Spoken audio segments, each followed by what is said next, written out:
चलिए बहुत ही बढ़िया।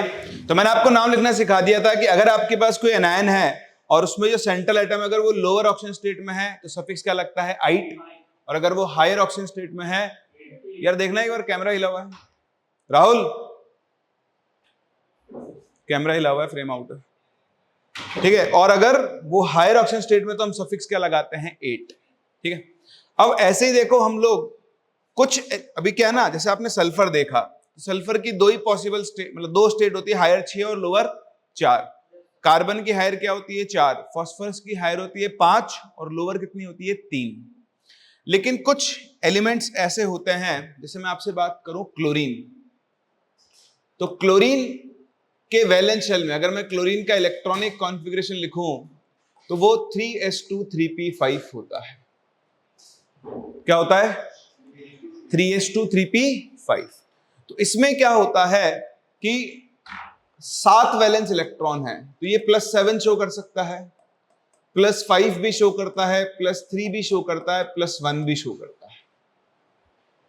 तो जब क्लोरीन के ऑक्सी एनायंस बनते हैं तो उनकी नेमिंग कुछ अलग तरीके से की जाती है, ठीक है। तो देखो इसके अलग अलग एनायंस बनते हैं, एक बनता है ClO4-, क्या बनता है, ठीक है। तो अगर मैं आपको मिलाऊं इससे तो देखो ये है ClO4-, एक बनता है ClO3-, एक बनता है ClO2-, और एक बनता है ClO-। इन सब में आप मुझे क्लोरीन का ऑक्सीडेशन स्टेट बताओ, कैलकुलेट करो सभी लोग फटाफट से। सभी के अंदर आपको क्लोरीन का ऑक्सीडेशन स्टेट निकालना है।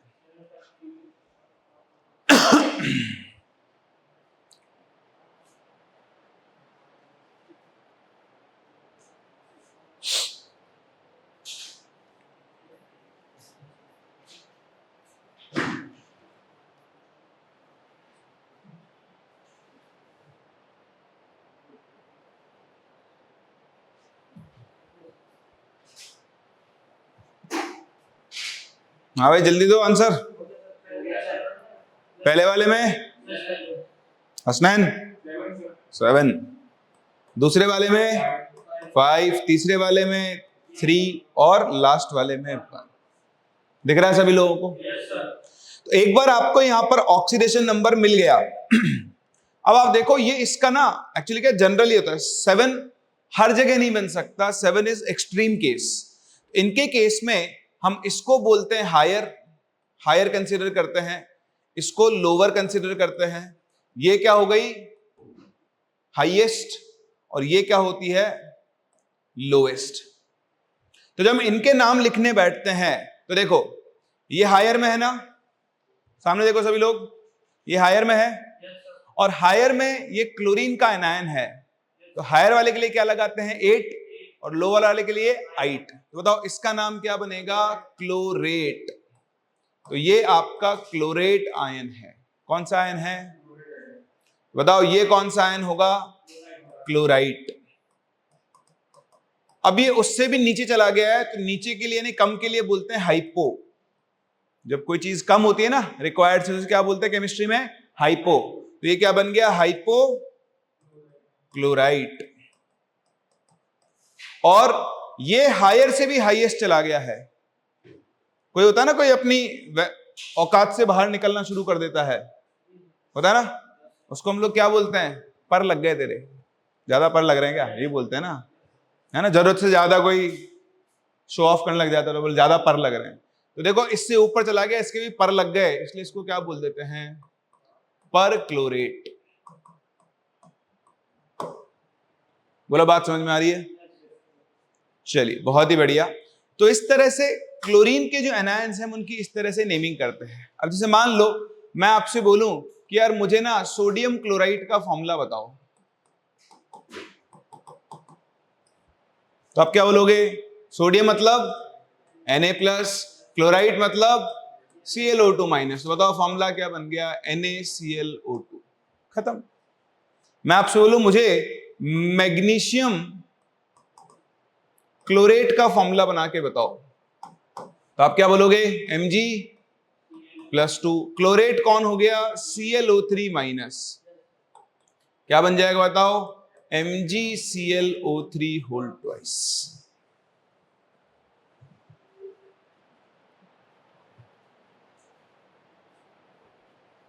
हेलो सागर, हेलो विष्णु, गुड मॉर्निंग। बोलो, बात समझ में आ रही है सब लोगों को?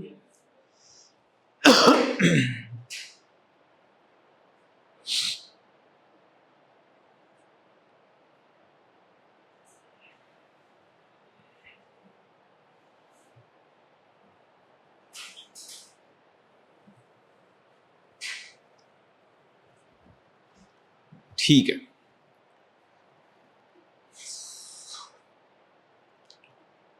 अभी इतने ही बहुत है। एसिड्स वगैरह बाद में पढ़ाऊंगा, पहले एसिड्स, पहले वैलेंसीज पढ़ाता हूँ। ठीक, लिख लिया आप लोगों ने? कोई डाउट किसी को? नहीं, चलो आगे बढ़ते हैं। देखो अब अगले टॉपिक पे मूव करते हैं। हिंट डाले next, covalency and bonding pattern.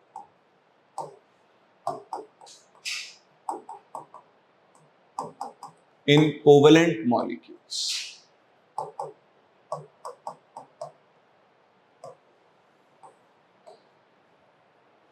ठीक है, तो देखो आप लोगों ने कई बार देखा है, जैसे मैं अगर आपसे बोलूं मीथेन, तो बताओ मीथेन में बॉन्डिंग पैटर्न क्या होता है? मीथेन क्या होती है? CH4। बताओ इसमें बॉन्डिंग पैटर्न क्या होता है? कौन कौन कैसे कैसे जुड़ा हुआ होता है? एक कार्बन से 4 हाइड्रोजन ऐसे जुड़े हुए होते हैं। बोलो सही बात है क्या? अगर मैं आपसे बोलूं CO2,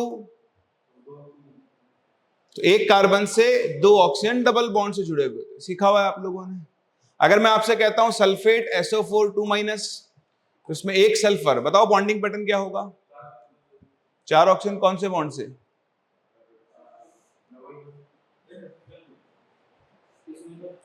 इसमें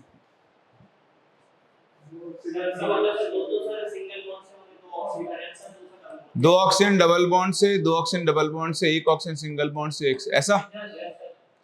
ठीक है, अगर मैं आपसे कहता हूं XCO3 2-, अब बताओ, है ना? तो पॉइंट क्या है? जैसे मान लो मेरे पास है PO4 3-, मेरे पास है POCl3, मेरे पास है XCO2F2। इनके बॉन्डिंग पैटर्न्स क्या होंगे? कितने डबल बॉन्ड होंगे, कितने सिंगल बॉन्ड होंगे, ये हम कैसे पता करें? उसके लिए हम लोग सीख रहे हैं कौन सा टर्म? कोवेलेंसी। ठीक है, तो वैसे केमिकल बॉन्डिंग में काम में आता है आपके, बट उसको स्टार्ट करने से पहले आपको ये सब आना चाहिए, ताकि आप एक मॉलिक्यूल की शक्ल देखकर उसके बॉन्डिंग पैटर्न का आइडिया लगा पाओ। तो पहले बात करते हैं कोवेलेंसी किसे कहते हैं। कोवेलेंसी को सिंपल टर्म्स में अगर हम डिफाइन करें, तो इसको हम बोलते हैं number of unpaired electrons present in an atom in its ground state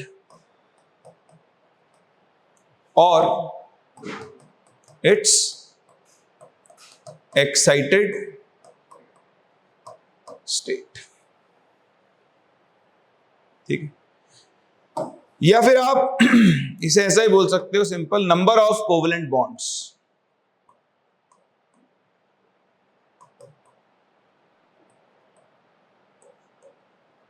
formed by an atom in a compound।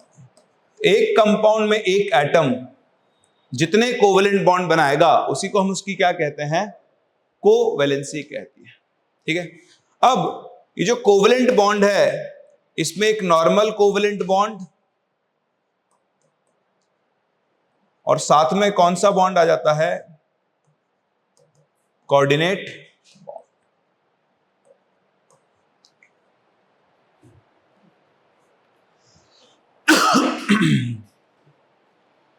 ठीक है, तो एक नॉर्मल कोवेलेंट बॉन्ड होता है। कोवेलेंट बॉन्ड कब बनता है बताओ?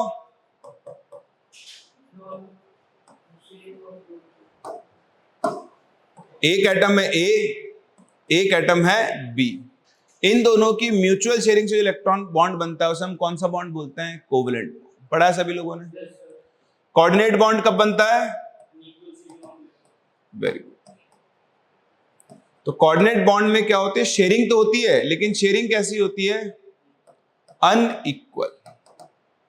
मतलब उसमें एक एटम ए होता है जिसके पास एक्स्ट्रा इलेक्ट्रॉन पेयर है, बी के पास इलेक्ट्रॉन नहीं है, ये अपना इलेक्ट्रॉन पेयर किस में डालता है ना, डोनेट्स फॉर शेयरिंग। तो इस तरह से ए से बी के बीच में कोऑर्डिनेट बॉन्ड बनता है। यहां पर ए को हम बोलते हैं डोनर और बी को क्या बोलते हैं, एक्सेप्टर। तो जब हम केमिकल बॉन्डिंग पढ़ेंगे तो इनके बारे में और डिटेल्स में पढ़ेंगे। अभी तो अपने को बस बेसिक आइडिया होना चाहिए कि कोऑर्डिनेट बॉन्ड क्या होता है और कोवेलेंट बॉन्ड क्या होता है। ठीक है,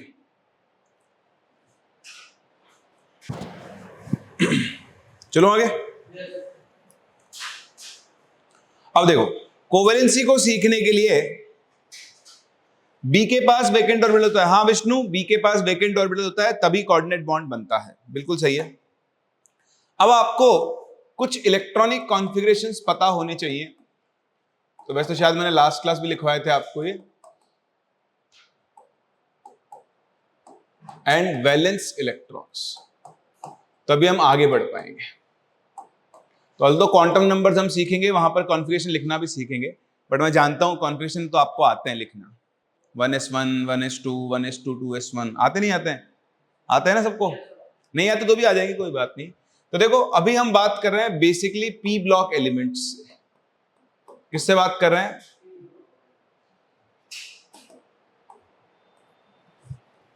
इसमें आपके पास होता है group number 13, group number 14, group number 15, group number 16, group number 17 और लास्ट में कौन सा ग्रुप होता है, 18। ठीक है, बताओ 13 ग्रुप में कौन कौन होता है? तो बैंगन, आलू, गाजर, इन, थैला होता है। ठीक है, अब इसके नीचे एक और होता है, उसकी जरूरत नहीं अभी। तो देखो, ये पीरियडिक टेबल का सेकंड पीरियड है। कौन सा पीरियड होता है? ये पीरियडिक टेबल का कौन सा पीरियड होता है? Third period. फिर ये कौन सा पीरियड होता है? Fourth period. ये कौन सा पीरियड होता है? Fifth period. ये कौन सा पीरियड होता है? Sixth period.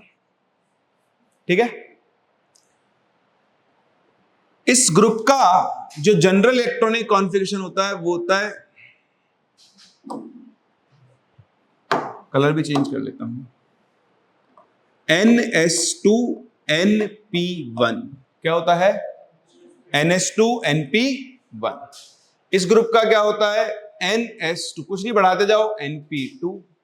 इसका क्या होता है? NS2NP3। इसका होता है NS2NP4। इसका होता है NS2NP5 और इस ग्रुप का होता है NS2NP6। ठीक है, चलिए जी, बहुत बढ़िया। यहां पे कौन कौन होता है 14 ग्रुप में? Carbon, silicon, germanium, tin, lead. कहे सीताजी सुनो प्रभु, सही है।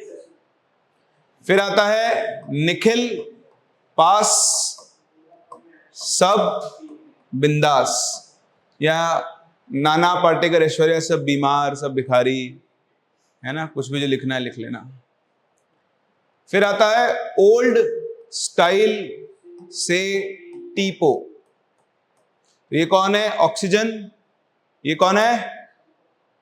सल्फर, सेलेनियम, टेल्यूरियम, पो पो पो पो पो पो है। कौन है?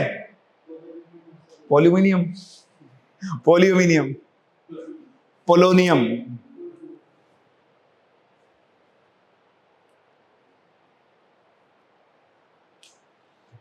नहीं सचिन, वो एक्चुअली उसमें स्टूडियो में होता है, ये क्लासरूम में, इसलिए। क्या डिफरेंस नजर आ रहा है आपको? वो एडिट होकर आता है, ये लाइव है ना। अब इसका आप एडिटेड लेक्चर देखोगे तो आपको और क्लैरिटी मिलेगी इसमें। ठीक है जी, यहां कौन कौन होता है? फ्लोरीन, क्लोरीन, ब्रोमीन, आयोडीन और एस्टेटाइन। ठीक है, फिर कल बाहर आई आंटी, और इधर आता है हीना, नीना और करीना की जेरोक्स रानी। ठीक है, तो ये इनको याद रखने के तरीके हैं, अब चाहो तो लिख लेना, हीना, नीना और करीना की जेरोक्स रानी। ये क्या है? फिर कल बाहर आई आंटी। ये कौन है? ओल्ड स्टाइल से टीपो, कैसे भी टीपो मगर टीपो। निखिल पास, सारे घर वाले बिंदास। निखिल फेल तो घर वाले भेज देंगे जेल। सागर, सॉरी सागर सचिन थोरट, सागर। ये है कहे सीता जी सुनो प्रभु। इसका एक और था कुछ, काशी गए संत प्रभु, ये बोलते थे। हाँ, केमिस्ट्री सर गिव्स संगीन प्रॉब्लम सही बात है। और ये है बैंगन, बैंगन, आलू, गाजर इन थैला।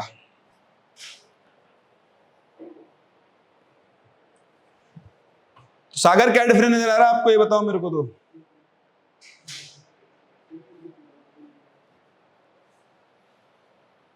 तो देखो बंधुओं, अगर आपको ये थोड़ा प्रैक्टिस करना पड़ेगा और ये आपके फिंगर टिप्स पे होने चाहिए। अगर आपको नहीं आते हैं तो इसके ऊपर मेहनत करो।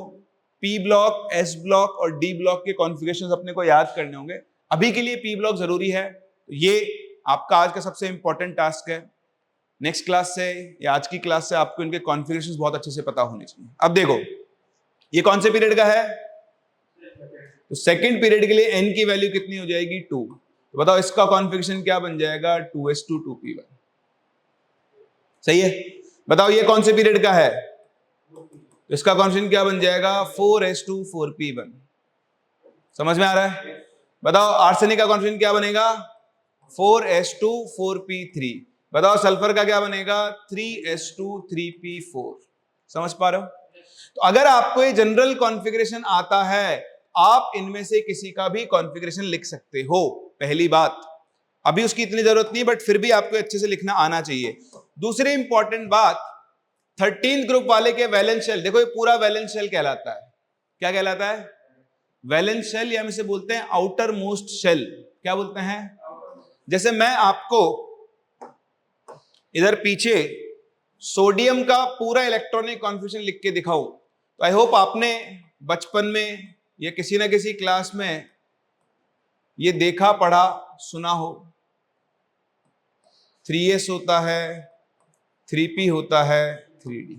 फिर हम आते हैं फोर्थ शेल में, 4s, 4p, 4d, 4f and so on चलता रहता है।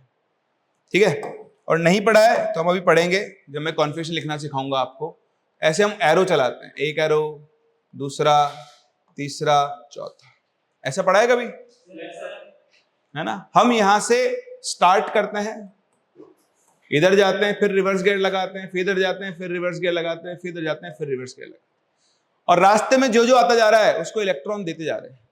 मतलब आप ऐसा समझ लो, आप एक ट्रक भर के पैसा निकल लेकर चल रहे हो और जो रास्ते मिलता जा रहा है उसको पैसे देते जा रहे हो, उसकी औकात के हिसाब से, जितना वो अपनी जेब में भर सकता है। अब किसी की एक जेब है तो उसमें उतना ही पैसा आएगा। किसी ने 6 पॉकेट कार्गो पहना हुआ है तो उसके पास ज्यादा पैसा आएगा। सही बात है ना? तो बताओ एस की कैपेसिटी कितनी होती है?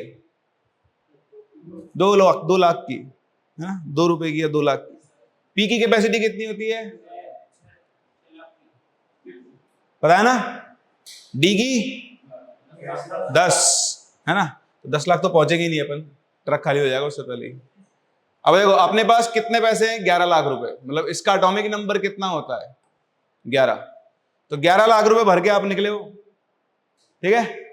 बताओ 1s में कितने इलेक्ट्रॉन दोगे, 1s को कितने लाख दिए, 2 लाख, फिर 2s को 2 लाख दे सकते हैं, अभी तो है अपने पास, फिर उसके बाद 2p को कितने लाख दे देंगे, 6, कितने लाख हो गए, 10 लाख, अभी कितने लाख बचे, 1, अभी 1 लाख और बांट सकता हूं, तो 3s1, ये लो भैया, ये हो गया सोडियम का इलेक्ट्रॉनिक कॉन्फ़िगरेशन।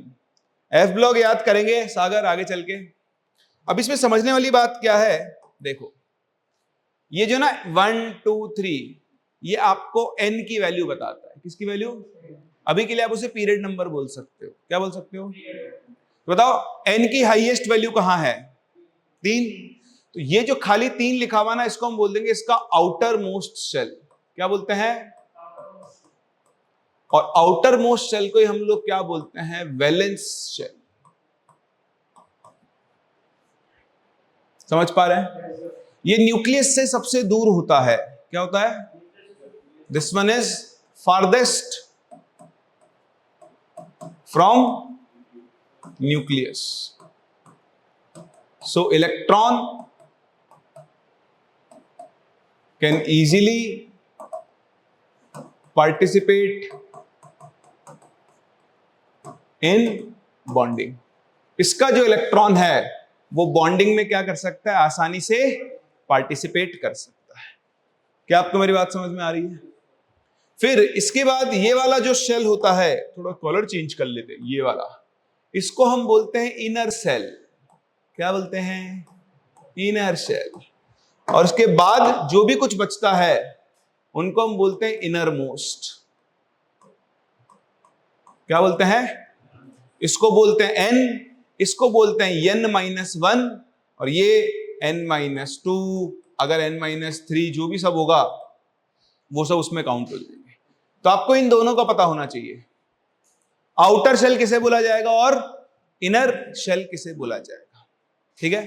जैसे मैं आपको लिख के बताऊं, जिंक याद नहीं रखना है आपको भी अगर मैं जिंक का इलेक्ट्रॉनिक कॉन्फ़िगरेशन लिखूं पूरा अरेंज करके, तो बनता है 1s2 2s2 2p6 3s2 3p6 3d10 4s2। बताओ आउटर मोस्ट शेल कौन सा है, तो ये जो है आउटर शेल है। तो बताओ इसके वैलेंस इलेक्ट्रॉन्स कितने हुए, 2, इसके वैलेंस इलेक्ट्रॉन कितना हुआ, 1, समझ में आ रहा है। बताओ ये कौन सा शेल हो गया, इनर शेल, ये n और ये n-1 और ये सारे क्या हो गए, देखो टेक्निकली इनर शेल का एक नाम होता है, इनर शेल को हम बोलते हैं पेन अल्टीमेट, क्या बोलते हैं,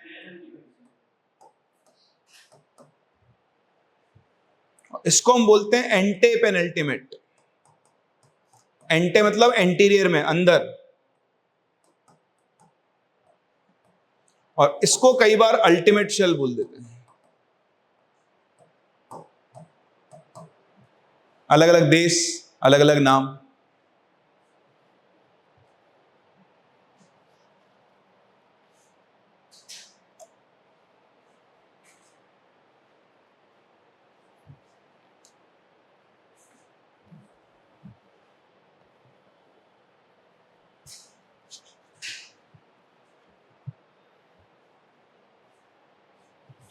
मतलब सबका एक ही है, लेकिन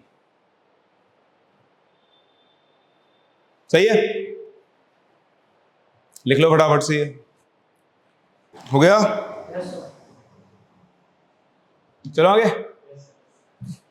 Na कितना बॉन्ड बनाएगा, Na बॉन्ड नहीं बनाएगा, Na तो आयनिक कंपाउंड है, एक इलेक्ट्रॉन देगा और Na+ बना लेगा, अब जहां उसको माइनस वाला मिला उसके साथ अट्रैक्शन फोर्स हो जाएगा और आयनिक बॉन्ड बन जाएगा, ठीक है। आओ अब देखो मैंने आपको सिखा दिया, तो ये इसका वैलेंस शेल है, बताओ इसके वैलेंस शेल में कितने इलेक्ट्रॉन दिख रहे हैं, 3, इसके वैलेंस शेल में 4, इसके में 5, इसके में 6, इसके में 7, और हीलियम का कौन सा होता है 1s2, हीलियम को छोड़कर बाकी सब में कितने होंगे, 8। ये आपको पता होना चाहिए, ये तो भूलना ही नहीं है जीवन में कभी। अब क्या? Valence electrons. कौन से इलेक्ट्रॉन्स हैं ये? टेढ़ा हो गया, कोई नहीं, ठीक है। तो ये आप ध्यान रखना, ये वैलेंस इलेक्ट्रॉन्स हैं। तो देखो ये 13th ग्रुप फैमिली है, बताओ 13th का लास्ट डिजिट कितना है? 3। तो वैलेंस इलेक्ट्रॉन भी कितने? 3। 14th का last digit valence electron, 15th में 5, 16 में 6, 17 में 7 और 18 में। अगर आपको ये पता है कि आपका एलिमेंट कौन से ग्रुप को बिलोंग कर रहा है, तो उस ग्रुप का लास्ट डिजिट पी ब्लॉक के लिए सिर्फ वही उसके क्या है? Valence electron. अब आपसे मैं बोलूं फटाफट आंसर देना, रैपिड फायर राउंड। आग लगा दूंगा, आग लगा दूंगा, आग लगा दूंगा। फास्फोरस के वैलेंस इलेक्ट्रॉन सब ऊपर देखो, सल्फर में, ब्रोमीन में, गैलियम में 3। क्या है विमल, खाली क्या? फिर बोले नहीं रहो, ऐसे बोलो जुबा केसरी। एंटीमोनी, एंटीमोनी तो जानते ही नहीं हम, कौन है एंटीमोनी? एंटीमोनी कौन है पहले तो ये बताओ।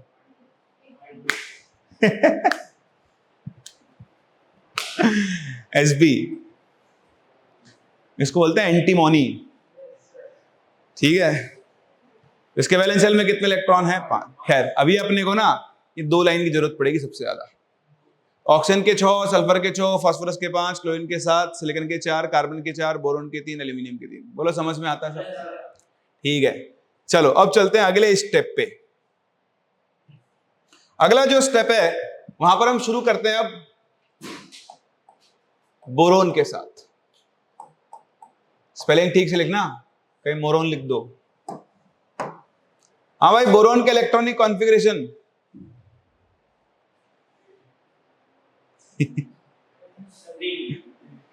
क्या? 3 इलेक्ट्रॉनिक कॉन्फ़िगरेशन पूछ रहा हूं।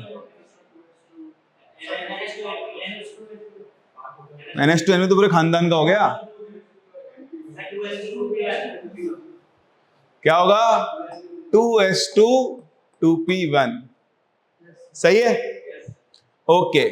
तो आप देखो, अगर मैं बोरोन के लिए लिखूं तो पहले एक डब्बा, एक ऑर्बिटल 2s। आई होप आप सभी जानते हैं s में 1 डब्बा होता है, p में 3 डब्बे होते हैं और d में 5 डब्बे होते हैं। जानते हैं ना सभी लोग? तो बताओ, बोरोन ये 2s और ये, तो 2s में 2 इलेक्ट्रॉन और 2p में 1 इलेक्ट्रॉन। ये बोरोन का नॉर्मल कॉन्फ़िगरेशन है। वेरी गुड विष्णु, है ना। अब ये तो इसको हम बोलते हैं इसकी ग्राउंड स्टेट। क्या बोलते हैं?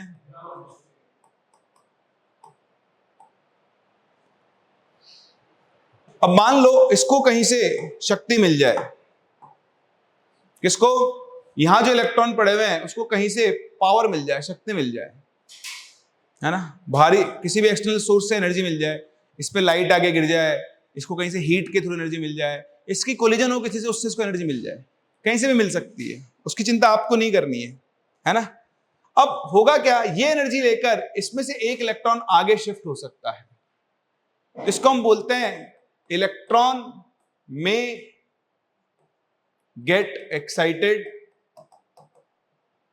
टू हायर एनर्जी ऑर्बिटल, जो यहां पर कौन है? 2p। आगे शिफ्ट हो जाएगा, ठीक है।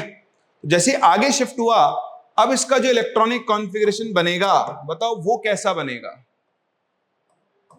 2s में 1 इलेक्ट्रॉन और 2p में 2 इलेक्ट्रॉन। इसे हम बोलते हैं इसकी एक्साइटेड स्टेट। क्या बोलते हैं? सही है, ओके। आपको ग्राउंड स्टेट भी देखनी पड़ सकती है और एक्साइटेड स्टेट। अब आप मुझे बताओ, इसके एक्साइटेड स्टेट में इसके पास कितने अनपेयर्ड इलेक्ट्रॉन हैं? 3 है, तो 3 अनपेयर्ड इलेक्ट्रॉन्स। इसका मतलब इसकी कोवेलेंसी कितनी हो गई?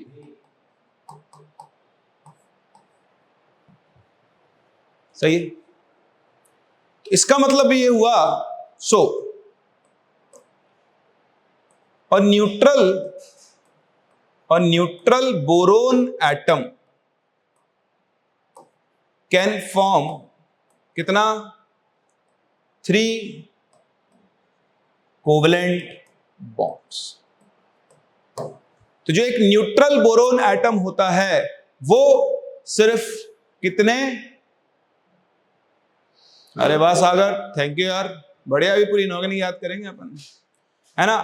तो 3 कोवलेंट बॉन्ड बना सकता है। अब 3 कोवलेंट बॉन्ड में क्या हो सकता है कि भाई साहब 3 सिंगल बॉन्ड हो सकते हैं, या फिर एक डबल एंड एक कुछ भी हो सकता है, कॉम्बिनेशन की बात है, but generally boron single bond ही बनाता है। बोलो समझ में आ रहा है आपको? तो अब अपने को समझ में आ गया कि यार बोरोन कितने बॉन्ड बना सकता है, 3, क्योंकि उसके पास एक्साइटेड स्टेट में 3 इलेक्ट्रॉन है, किसी और को बुलाएगा, उससे 3 इलेक्ट्रॉन शेयर करेगा और 3 बॉन्ड बन जाएंगे।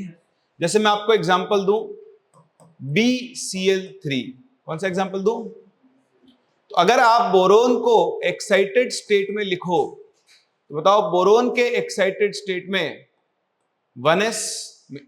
2s में 1 इलेक्ट्रॉन है, और बताओ 2p में कितने इलेक्ट्रॉन हैं, 2।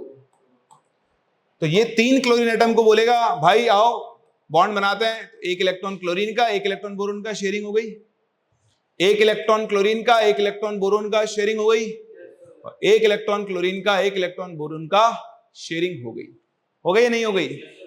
तो इस तरह से आपके पास BCl3 बन जाएगा, जिसमें 1 बोरोन और 3 क्लोरीन के बीच में 3 सिंगल बॉन्ड होंगे। अभी इससे आगे मुझे नहीं बढ़ना है, मुझे सिर्फ ये देखना है कि जो बॉन्ड बनेगा वो कैसा बनेगा, सिंगल, डबल, ट्रिपल या कैसा। सही है? ओके। अभी ध्यान से देखो, अगर मैं B की जगह B- बना लूं, बताओ B और B- में क्या फर्क होगा? माइनस मतलब उसके पास 1 इलेक्ट्रॉन एक्स्ट्रा आ गया है।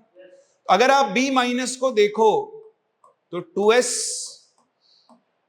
और 2p, बताओ कितने इलेक्ट्रॉन होंगे? 1 2 3 4। बताओ कोवेलेंसी कितनी? अगर B पे माइनस चार्ज आ गया तो वो 4 कोवेलेंट बॉन्ड बना सकता है। सही है? अब ये 4 एटम बुलाएगा, मान लो क्लोरीन ही है, एक इससे शेयर करेगा, एक इससे, एक इससे, एक इससे। बताओ कंपाउंड का फॉर्मूला क्या बन गया? BCl4। समझ में आ रहा है सभी लोगों को? खैर ये आपको भी याद हो जाएगा, यूज करते करते रटने की जरूरत नहीं है, बट आपको ये समझ में आना चाहिए कि मैं कैसे बोल रहा हूं कि बोरोन 3 ही बॉन्ड बना सकता है, या B- कितने बॉन्ड बना सकता है? 4। आराम से देखो, कॉपी कर लिया सब लोगों ने? आगे बढ़ूं मैं? चलो अब चलते हैं महाप्रतापी कार्बन के पास। महाप्रतापी क्यों है ये आप सीखोगे आगे। कार्बन में बना बॉन्ड बहुत स्ट्रांग होता है, और इसीलिए हम हैं, आप हैं, पेड़ हैं, पौधे हैं, मछलियां हैं, शेर है, कुत्ते हैं, बिल्ली है, सांप है, सब है। हम सब ऑर्गेनिक कंपाउंड्स हैं, कार्बन से बने हुए हैं। तो महाप्रतापी कार्बन, बताओ कार्बन का इलेक्ट्रॉनिक कॉन्फ़िगरेशन 2s2 2p2। क्या 3 में पहुंच गए भाई?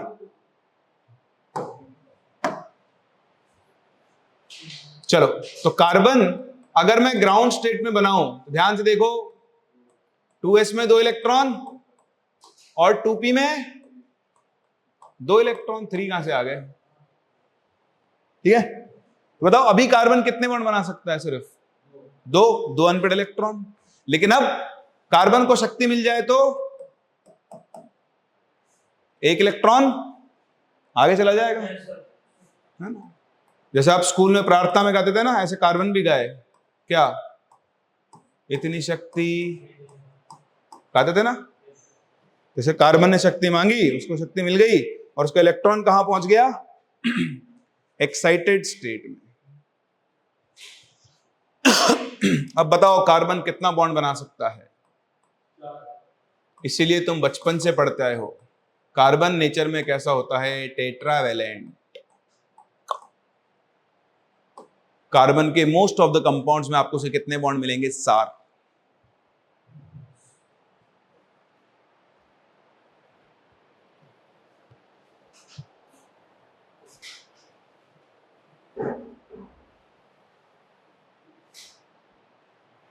आगे चलो। फिर देखिए कार्बन के बड़े भैया से मिलते हैं जिनका नाम है सिलिकॉन, SI। देखो जरा टेबल अपनी, बताओ सिलिकॉन का इलेक्ट्रॉनिक कॉन्फ़िगरेशन।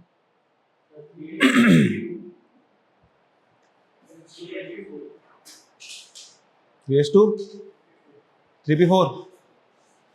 परिवार ही बदल दिया आपने दोस्तों।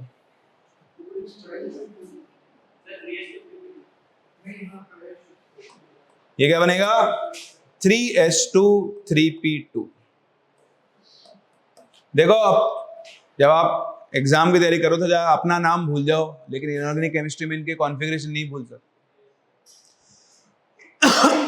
और सबसे इंपॉर्टेंट इनके वैलेंस इलेक्ट्रॉन्स। अभी सुनो ध्यान से, 3s 3p,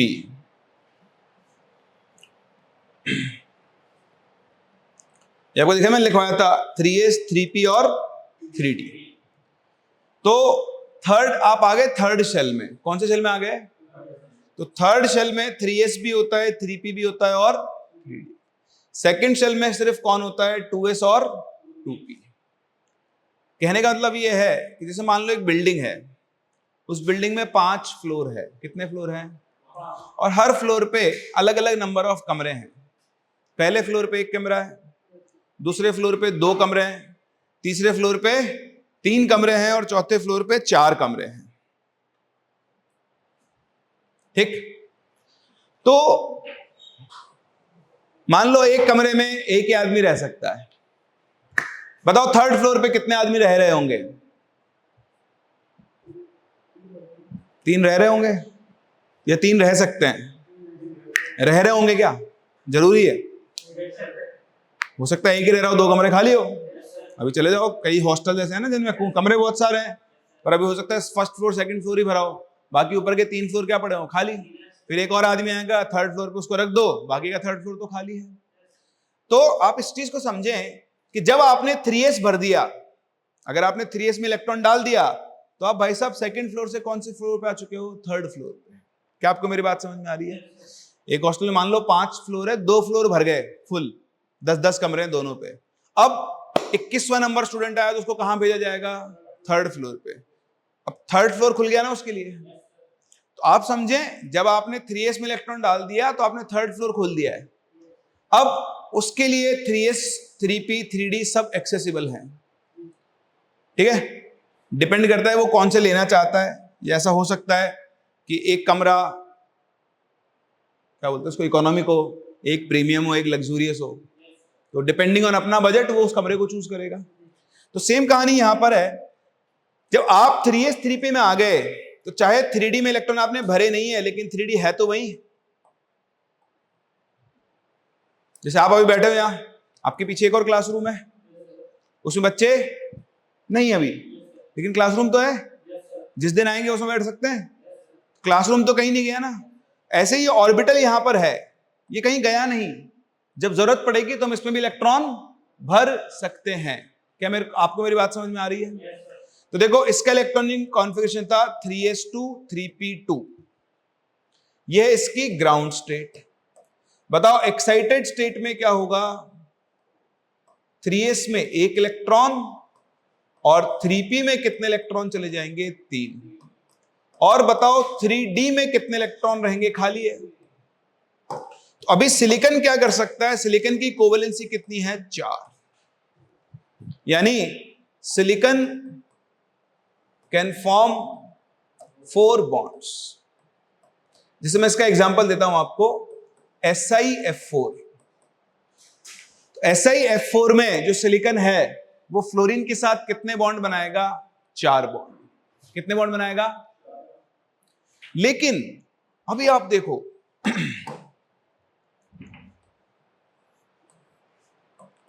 due to presence of vacant d orbitals, silicon can form coordinate bonds. है ना? अब मेरी बात ध्यान से सुनना, ये फ्लोरीन आया 1, ये 2, ये 3, ये 4, एक इलेक्ट्रॉन सिलिकन का, एक फ्लोरीन का, हरा वाला फ्लोरीन का, ब्लू वाला सिलिकन का। याद नहीं रखना कुछ भी, ना अपन देखते जाए, समझते जाए, भूलते जाए, ये सब आ जाएगा अपने को, इसको कुछ रटना वटना नहीं है, बस देखते जाओ मैं कैसे बॉन्ड बना रहा हूं। तो देखो 4 बॉन्ड बन गए। अब अगर सिलिकन को जरूरत पड़ जाए ऑन रिक्वायरमेंट, सब रिक्वायरमेंट की बात है या अवेलेबिलिटी की बात है, ठीक है।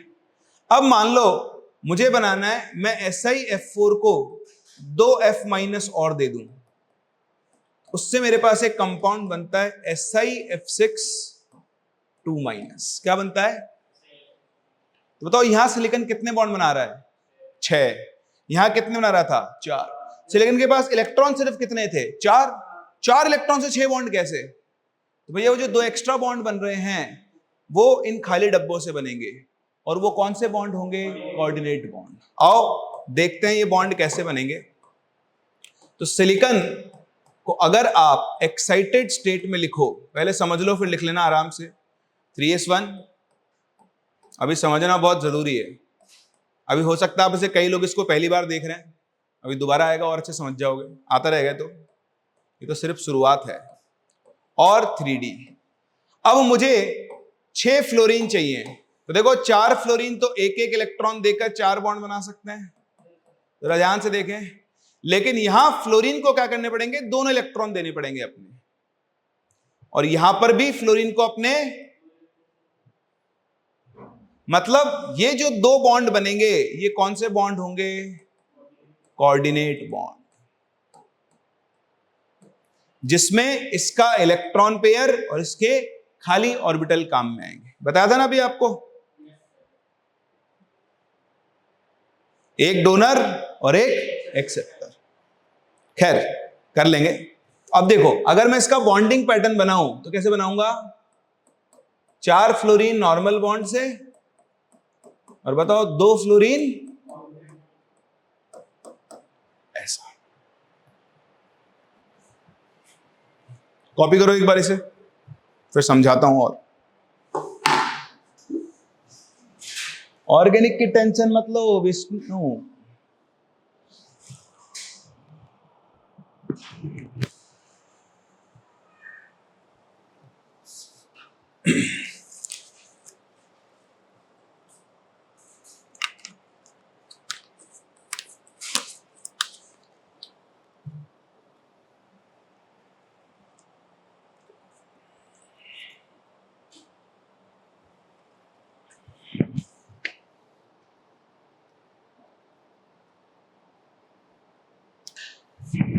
फिर आप कॉपी करोगे, हो गया?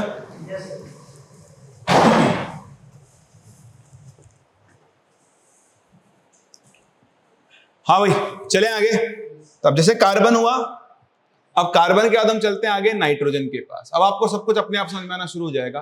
तो देखो नाइट्रोजन का इलेक्ट्रॉनिक कॉन्फ़िगरेशन क्या होता है? 2s2 2p3। क्या होता है? ठीक है जी। तो अगर मैं नाइट्रोजन का इलेक्ट्रॉनिक कॉन्फ़िगरेशन लिखूं तो वो क्या बनेगा? 2s में 2 इलेक्ट्रॉन और 2p में 3 इलेक्ट्रॉन, ऐसे। ये इसका ग्राउंड स्टेट है। देखो सेकंड शेल में d ऑर्बिटल नहीं होते हैं। अब आप देखो अगर ये इलेक्ट्रॉन यहां से आगे चला भी जाए तो यहां के पेयर हो जाएगा, मतलब इसको आगे भेजने का कोई मतलब, तो इसकी कोई excited state possible, know excited state possible. इसलिए बताओ नाइट्रोजन की कोवेलेंसी कितनी होगी? अब ये आपको ध्यान रखना है क्या, कि a neutral nitrogen atom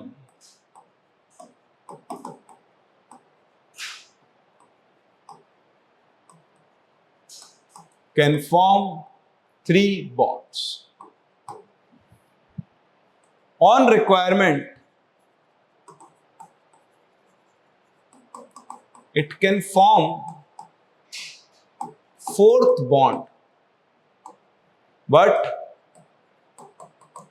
it will be a coordinate bond, है ना। अब देखो इसके वैलेंस इलेक्ट्रॉन कितने हैं, 5। अब देखो आप कमाल,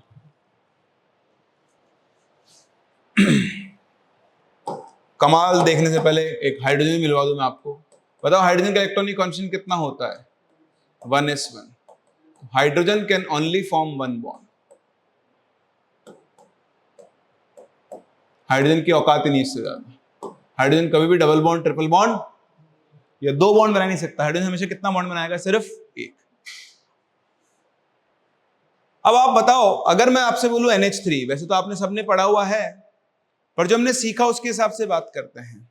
बताओ नाइट्रोजन के वैलेंस शेल में कितने इलेक्ट्रॉन होते हैं, 5। कितने होते हैं? यहां हाइड्रोजन बताओ कितना बॉन्ड बना सकता है, 1। तो 3 हाइड्रोजन के साथ ही कितने बॉन्ड बना लेगा, 3। बताओ 5 में से कितने इलेक्ट्रॉन काम में आए, 3। बचे कितने? तो 2 बिंदु लगा दो इसके ऊपर, और ये जो बिंदु बना इसको हम क्या बोलते हैं, लोन पेयर। नाम तो सुना ही होगा, अकेला पेयर, लोन पेयर, बॉन्डिंग में काम नहीं आ रहा है। जब जरूरत पड़ेगी इसको डोनेट करवा देंगे। तो जरूरत कैसे पड़ेगी, अगर आप इस NH3 की रिएक्शन H+ से करवाओ, तो देखो H+ मतलब इसका डब्बा खाली, ये अपना लोन पेयर इसको क्या कर सकता है, डोनेट। तो ये बना लेगा N। देखो 3 बॉन्ड तो नॉर्मल बने हुए थे। अब सुनो गौर से दुनिया वालों, कि अगर नाइट्रोजन चौथा बॉन्ड बनाएगा, क्या नाइट्रोजन अगर चौथा बॉन्ड बनाएगा तो वो कौन सा बॉन्ड होगा, कोऑर्डिनेट बॉन्ड। तो इस प्रकार से ये H कोऑर्डिनेट बॉन्ड बनेगा और इसके ऊपर आ जाएगा प्लस चार्ज। इसको आप जानते हो NH4+, अमोनियम आयन। कौन सा आयन? काम की बात यह है कि जनरली एक नाइट्रोजन एटम कितने बॉन्ड बनाएगा, 3, लेकिन जरूरत पड़ने पर 4 बना सकता है। और चौथा बॉन्ड कौन सा होगा, कोऑर्डिनेट।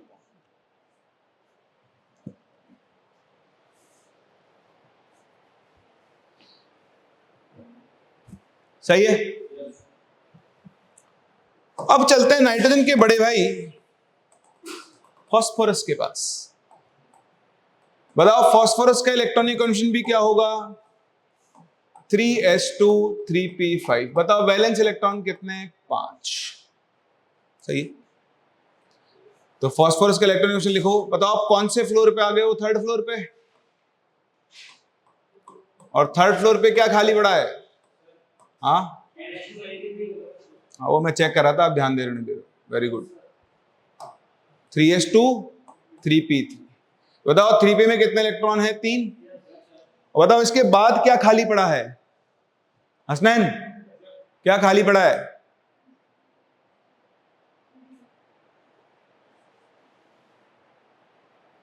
थर्ड फ्लोर पे कौन कौन से वो हैं ऑर्बिटल,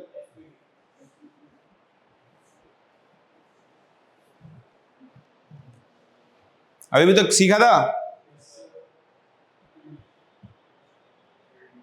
क्या होगा, 3s 3p और 3d। इसका 3d खाली पड़ा है तो ये इलेक्ट्रॉन आगे भेज सकता है। अब देखो ये है फास्फोरस का ग्राउंड स्टेट। इसके हिसाब से अगर देखो इसकी कोवेलेंसी कितनी होगी, बताओ 3 अनपेड इलेक्ट्रॉन है। जैसे इसका कंपाउंड होता है PCl3, क्या होता है PCl3 में ये 3 बॉन्ड बनाता है और एक इसके पास क्या बच जाता है, लोन पेयर। अभी बना लेंगे ये सब तो अपन, टेंशन मत लो। अब अगर मैं इसको एक्साइटेड स्टेट में भेज दूं, कौन सी स्टेट में, तो बताओ 3s में कितना इलेक्ट्रॉन, इसको आगे भेज दूं, यहां तो जाएगा नहीं, सीधा जंप करके आगे जाएगा इधर। बताओ 3p में कितना इलेक्ट्रॉन, 3, और 3d में कितना इलेक्ट्रॉन, 1। बताओ अब इसकी कोवेलेंसी कितनी है, 5। तो फास्फोरस की मैक्सिमम कोवेलेंसी कितनी चली जाएगी? 5। तो फास्फोरस 2 कोवेलेंसी दिखा सकता है, एक 3 और एक 5। वेरी गुड विष्णु, बिल्कुल सही है ना?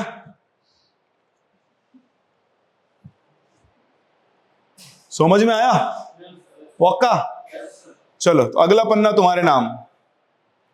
ऑक्सीजन और सल्फर दोनों की कोवेलेंसी बताओ फटाफट। हाँ भाई बताओ, ऑक्सीजन कितना? 2 और सल्फर? सल्फर की बहुत सारी हो सकती है। तो देखें ऑक्सीजन के इलेक्ट्रॉनिक कॉन्फ़िगरेशन क्या है? 2s2 2p4। तो अगर हम ऑक्सीजन का ग्राउंड स्टेट कॉन्फ़िगरेशन बनाएं तो 2s में आपको कितने इलेक्ट्रॉन मिलेंगे? 2। और 2p में आपको कितने इलेक्ट्रॉन मिलेंगे? 4। 1 2 3 4। अब पास 2 अनपेड इलेक्ट्रॉन है तो कोवेलेंसी कितनी होगी? 2। इसका मतलब क्या है? Very important statement, that is neutral oxygen atom can form 2 bonds. ये बहुत इंपॉर्टेंट, अभी अपने सबसे ज्यादा काम में आएगा। किसी कंपाउंड में अगर मेरे पास एक न्यूट्रल ऑक्सीजन एटम है तो हम उसके 2 बॉन्ड बनाएंगे, या तो एक डबल बॉन्ड या फिर 2 सिंगल बॉन्ड।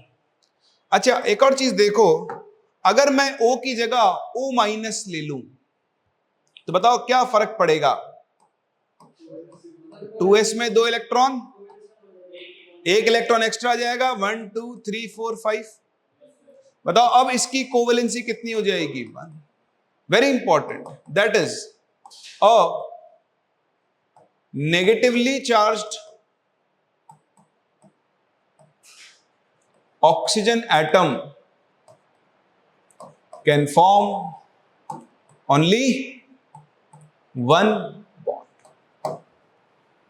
तो अगर आपके पास एक नेगेटिवली चार्ज ऑक्सीजन एटम है तो वो 1 बॉन्ड बनाएगा, और न्यूट्रल है तो वो कितने बॉन्ड बनाएगा? 2।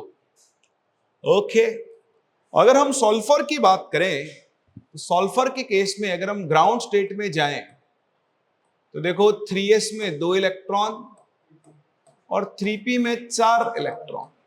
1 2 3 4, और इसका तीसरा माला खाली पड़ा है 3d। इसके हिसाब से कोवेलेंसी कितनी? 2। फिर मान लो इसका एक इलेक्ट्रॉन जंप करके आगे चला जाए, सिर्फ एक ही जाए, इसको बोलेंगे इसकी एक्साइटेड स्टेट 1। क्या बोलेंगे? तो बताओ एक्साइटेड स्टेट 1 में 3s में तो 2 इलेक्ट्रॉन है, लेकिन अब 3p में कितने इलेक्ट्रॉन है? 3। और एक इलेक्ट्रॉन कहां पहुंच चुका है? 3d में। समझ में आया क्या? बताओ अब कोवेलेंसी कितना? 4। यानी सल्फर एटम 2 बॉन्ड भी बना सकता है, जरूरत पड़ गई तो सल्फर 4 भी बना सकता है, और अगर और जरूरत पड़ गई इस इलेक्ट्रॉन को भी आगे भेज दो तो सल्फर कितने बॉन्ड बना सकता है? 6।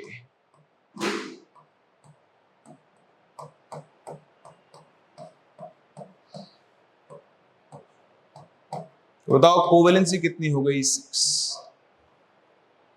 जरूरत के हिसाब से होते ना, कभी कभी आपको सामान लेने जाते हो, जनरली एक थैला एक हाथ में आदमी उठा पाता है। और सब्जी मंडी में सब्जी लेने जाओ एक बार, 5 थैली एक हाथ में होती है और 5 थैली एक एक उंगली पे एक थैली लटका लेता है आदमी, जब जरूरत पड़ती है तब, है ना? तो जब सल्फर को जरूरत पड़ेगी तो अपनी भुजाएं बढ़ा लेगा, और जब नहीं है तो नॉर्मल काम चल जाएगा। ठीक है, चलो जी। इसी तरह बात करते हैं फ्लोरीन की। बताओ फ्लोरीन का इलेक्ट्रॉनिक कॉन्फ़िगरेशन क्या होता है? 2s2 2p5। तो आप बनाओ फ्लोरीन का ग्राउंड स्टेट कॉन्फ़िगरेशन। तो 2s में कितने इलेक्ट्रॉन? 2। और 2p में 1 2 3 4 5। बताओ फ्लोरीन की कोवेलेंसी कितनी? That is fluorine can only form 1 bond.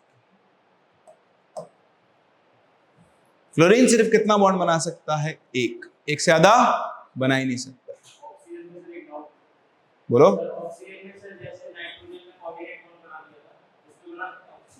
हाँ बिल्कुल बना सकते हो। हाँ तो कोवेलेंसी बढ़ जाएगी उस केस में, वो कोऑर्डिनेट बॉन्ड बन जाएगा। उसके बनाने के नुकसान भी और फायदे भी हैं, वो देखेंगे आगे। ठीक है, तो देखो फ्लोरीन, क्लोरीन आपके लिए होमवर्क है, खुद करना। जैसे मैंने सल्फर किया ना, ऐसे क्लोरीन की आपको अलग अलग वैलेंसी दिखेंगी। 1 3 5 7 क्लोरीन एक बॉन्ड भी बना सकता है, 3 5 7 जरूरत के हिसाब से वो आप देख लेना। अभी एक काम की चीज देखो, लिख लिया आप लोगों ने? लिखो जल्दी से।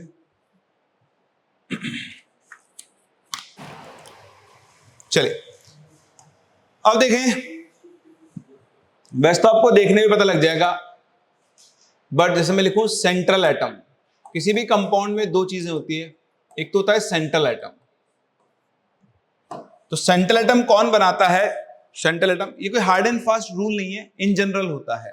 ठीक है, जो लेस इन नंबर हो एंड कैन फॉर्म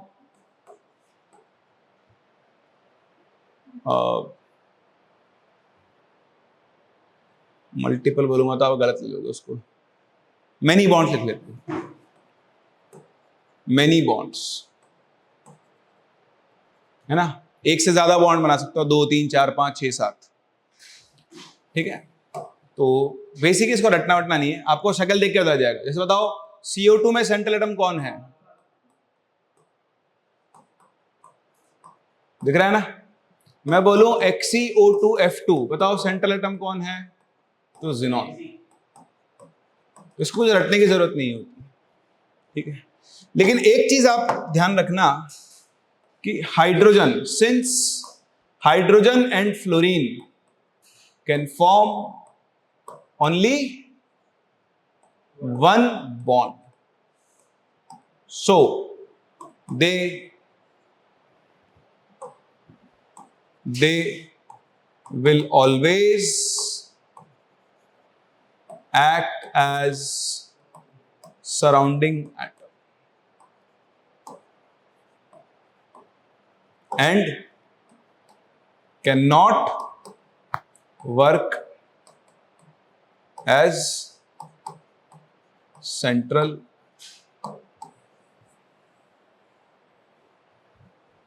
सही है।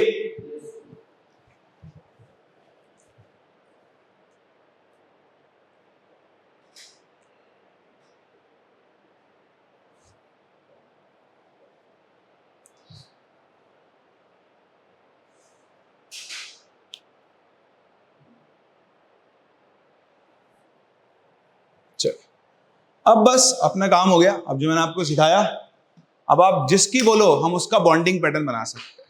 जैसे मुझे इसका बनाना है, बताओ जिनॉन नोबल गैस है, टेबल पे पहुंचो, बताओ नोबल गैस के वैलेंस शेल में कितने इलेक्ट्रॉन होते हैं? 8, मतलब 8 इलेक्ट्रॉन इसके बाद बॉन्ड बनाने के लिए हैं। बताओ न्यूट्रल ऑक्सीजन कितने बॉन्ड बना सकता है? 2। बताओ फ्लोरीन हमेशा कितना बॉन्ड बना सकता है? 1। तो इस कंपाउंड में 2 ऑक्सीजन डबल बॉन्ड से जुड़े होंगे, 1 फ्लोरीन सिंगल बॉन्ड जुड़ा होगा, है ना। बताओ जिनॉन के वैलेंस शेल में कितने इलेक्ट्रॉन थे? 8। कितने काम में आए? 1 2 3 4 5 6। एक इसके पास क्या बच जाएगा?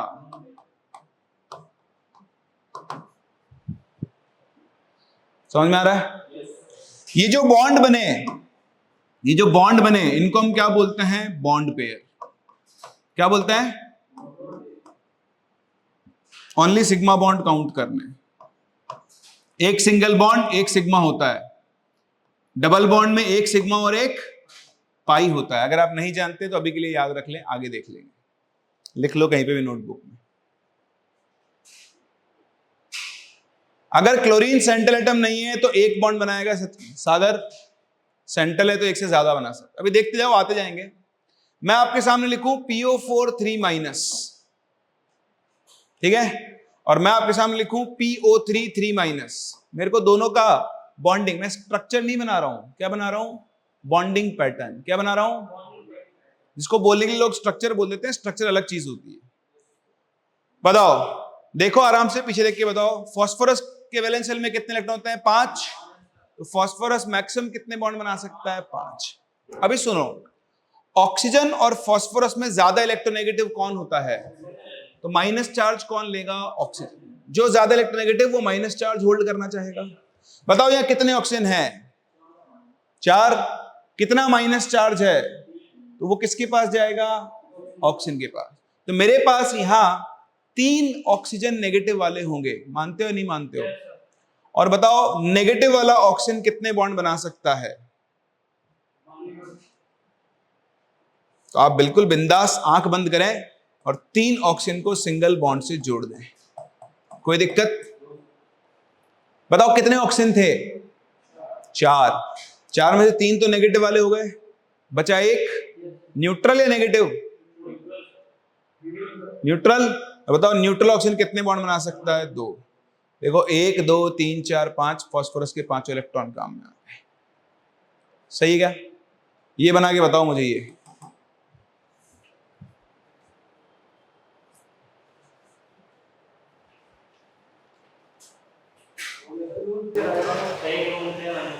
हेलो खैर वो यहां क्या बन जाएगा? फास्फोरस 3 ऑक्सीजन नेगेटिव वाले हैं, तो नेगेटिव वाला ऑक्सीजन सिंगल बॉन्ड से।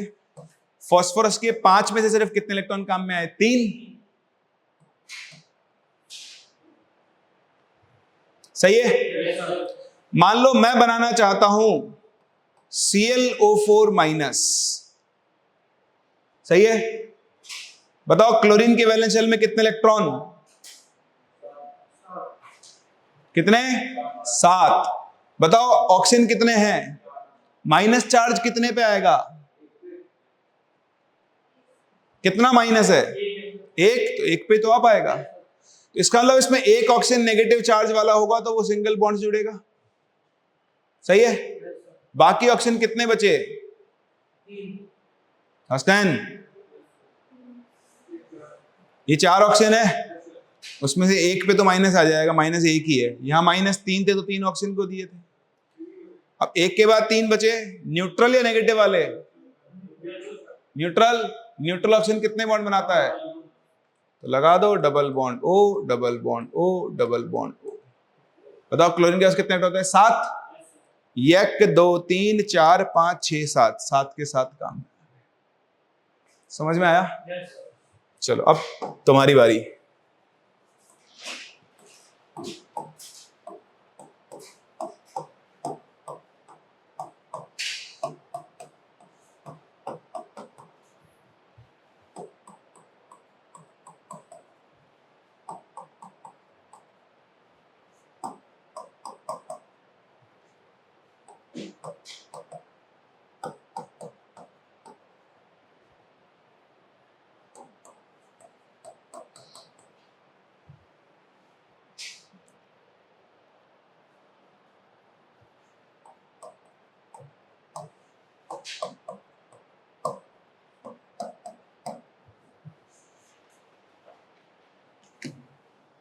आंसर दे।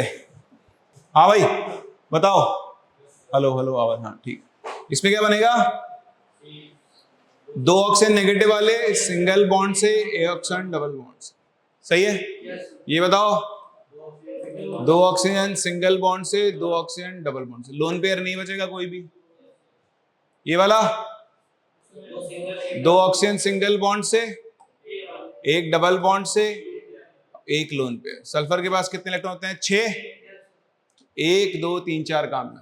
हाँ भाई ज़ेनॉन दोनों ऑक्सीजन न्यूट्रल, तो दोनों डबल बॉन्ड। फ्लोरीन सिर्फ कौन सा बना सकता है? Single bond. 8 में से 1 2 3 4 5 6, 1 लोन। दिख रहा है? यहां देखो xenon oxygen neutral, double bond, 1 2 3 4। कोई डाउट हो तो पूछ लेना।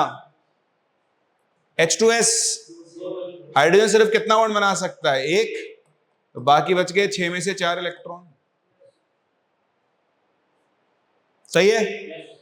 यहां देखो सल्फर फ्लोरीन कितना बना सकता है? Single bond. फ्लोरीन की औकात ही नहीं ज्यादा, तो 6 में से 4 काम में आए, 1 लोन पेयर। ये 6 के 6 सिंगल बॉन्ड, कोई लोन पेयर नहीं है। ये 3 डबल बॉन्ड और 1 लोन पेयर, 8 में से 6 यहां काम में आएगी। ब्रोमीन के वैलेंस शेल में 7 इलेक्ट्रॉन, फ्लोरीन सिर्फ सिंगल बॉन्ड बना, 7 में से 5 काम में आ गए, 1 लोन पेयर बच गया, सही ना। ClO3 minus double bond O, 1 lone pair बच गया। ClO2 minus 1 double 1 single, 2 lone pair, कुछ रटना ही नहीं है। ये